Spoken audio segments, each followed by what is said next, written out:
Alright, so you're gonna be learning how I created this video with remotion and anti-gravity. And what you need to create this video is the prompt and the anti-gravity IDE.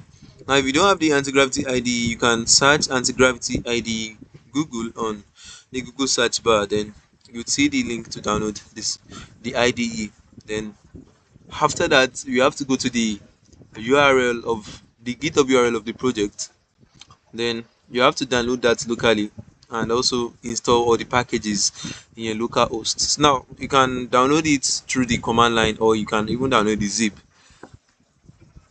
After that, we need the prompt, and you can get it from this file. So all you have to do is copy the prompt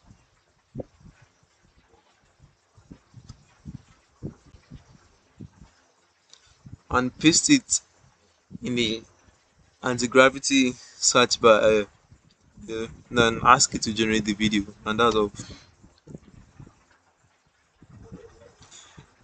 Yeah.